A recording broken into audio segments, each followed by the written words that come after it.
Alhamdulillah.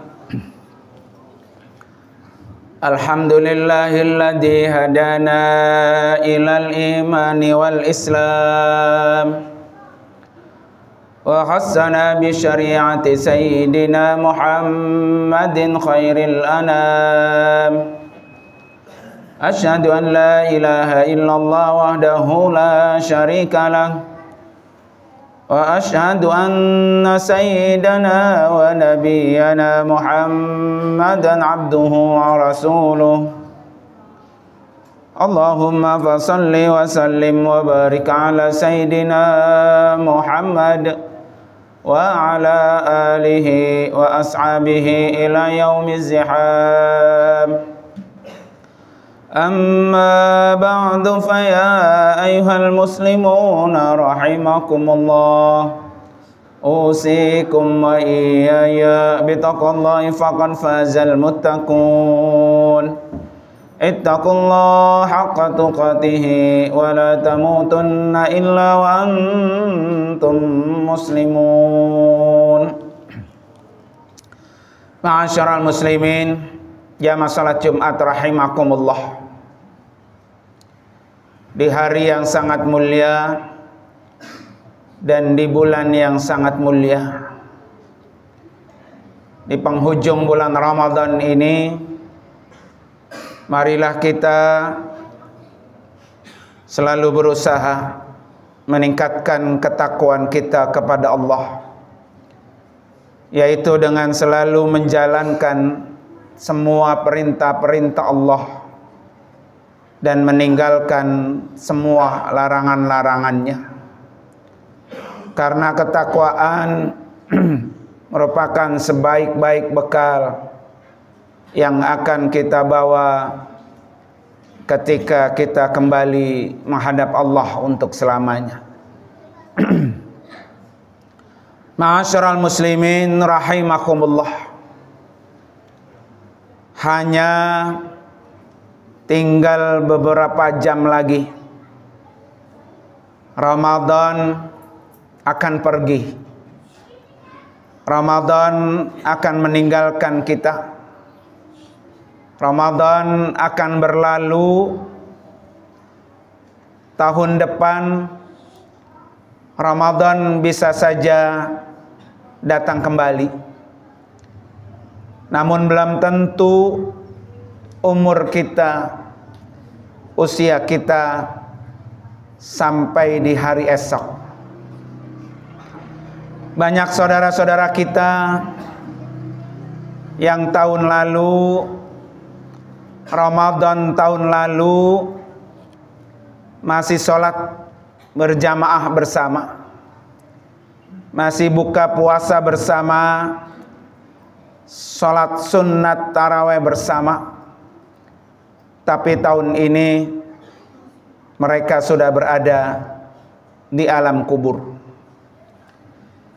Bisa jadi tahun yang akan datang, Ramadan tahun yang akan datang, kita yang berada di alam kubur.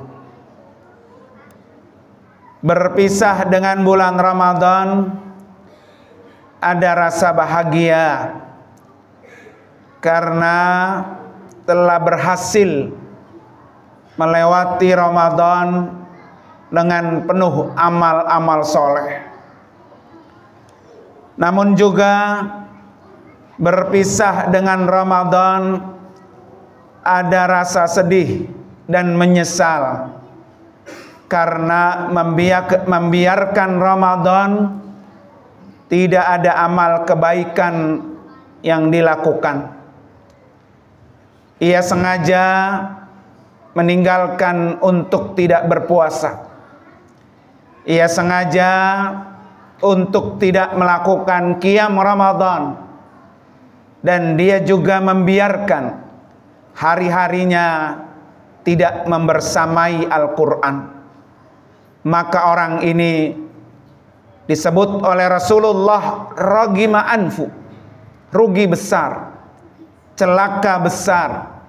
Sudah bertemu dengan bulan Ramadan, ternyata tidak diampuni dosa-dosanya. Ma'asyiral muslimin rahimakumullah. Ada satu pesan dari Allah yang disampaikan oleh Allah kepada Nabi Musa alaihissalam. Dan pesan ini luar biasa. Karena pesan ini meskipun yang disampaikan kepada Nabi Musa, tetapi isi pesannya adalah untuk kita sebagai umat Rasulullah sallallahu alaihi wasallam. Di mana kata Allah telah berfirman kepada Nabi Musa, "Inni a'taitu ummata Muhammadin nuraini." Aku memberikan kepada umat Nabi Muhammad dua cahaya. Kaila yadurrahum zulmatani. Supaya umat Nabi Muhammad ini tidak mendapatkan kesulitan dengan dua kegelapan. Kemudian Nabi Musa bertanya kepada Allah, "Man nurani ya Rabb?" Apa dua cahaya itu ya Allah? Kemudian Allah Subhanahu wa taala menjawab, "Nuru Ramadan wa nuru yaumil qiyamah." Dua cahaya itu adalah cahaya Ramadan dan cahaya Al-Qur'an. Nuru Ramadan wa nurul Qur'an, yaitu cahaya Ramadan dan cahaya Al-Qur'an. Kemudian Nabi Musa bertanya lagi kepada Allah, "Wa madzulmatani ya Rabb?" Apa dua kegelapan itu ya Allah? Kemudian Allah berfirman, "Zulmatul qabri wa zulmatu yaumil qiyamah." Dua kegelapan itu adalah gelapnya alam kubur dan gelapnya pada hari kiamat. Ma'asyiral muslimin rahimakumullah. Allah sediakan fasilitas datangnya bulan Ramadan agar umat Nabi Muhammad sallallahu alaihi wasallam kita ini agar mendapatkan cahaya Ramadan dan mendapatkan cahaya Al-Qur'an. Dan datangnya Ramadan ini agar kita sebagai umat Nabi Muhammad tidak mendapatkan kegelapan di alam kubur dan kegelapan ketika datangnya hari kiamat. Ma'asyiral muslimin rahimakumullah. Kalau hari ini kita masih berada di dunia, esok, lusa, bulan depan, tahun depan, kita sudah pasti berada di alam kubur. Dan semua orang itu pasti mati. Dan semua orang yang mati pasti masuk ke alam kubur. Alam kubur kita, tempat kita dikuburkan. Apakah kuburan kita ini luas atau sempit? Apakah kuburan kita ini bersinar atau gelap? Maka untuk mendapatkan agar kuburan kita bersinar, agar kuburan kita bercahaya, kuburan kita luas, maka Ramadan dan Al-Quran ini yang akan menyebabkan kuburan kita terus bersinar. Ma'asyiral muslimin rahimakumullah. Karena itu ada satu riwayat di mana Rasulullah sallallahu alaihi wasallam mengatakan, "Innal maita idza wudi'a fi qabrihi innahu yasma'u khaffa yu'alihi hina yuwalluna anhu." Riwayat ini sangat panjang di mana Nabi menjelaskan ketika mayit ini diletakkan di dalam kuburnya, dia mendengar suara terompah sendal-sendal, langkah-langkah para pengantarnya yang pada berbalik pulang. Jadi ketika kita dimasukkan ke dalam kubur, kita itu mendengar langkah-langkah orang-orang yang mengantarkan jenazah kita. Jika mayit itu, jenazah itu orang yang beriman, kanat as-salatu inda ra'sihi, maka amal-amal sholat dia berada di atas, di posisi kepala mayit itu. Ketika malaikat yang akan menyiksa mayit itu dan menyiksa bagian kepalanya, maka sholat itu berkata kepada malaikat itu, tidak ada tempat untuk kamu bisa menyiksa kepala mayit ini, karena kepala mayit itu dilindungi oleh sholat yang pernah ia lakukan ketika dia berada di alam dunia. Jadi semua sholat yang kita lakukan di dunia itu akan melindungi kepala kita dari siksa ketika kita berada di alam kubur. Kemudian wa kana siyamu an yaminihi, sementara ibadah puasa si mayit itu dia berada di sebelah kanannya. Dia menjaga mayit itu di sebelah kanan. Maka ketika malaikat itu akan menyiksa mayit itu dari arah sebelah kanannya, maka puasa itu berkata, tidak ada tempat buat kamu masuk untuk menyiksa orang ini, karena orang ini selalu berpuasa. Jadi puasa yang kita lakukan ini bukan hanya menyinari kuburan kita, tapi puasa itu akan melindungi kita ketika kita disiksa di alam kubur dari sebelah kanan.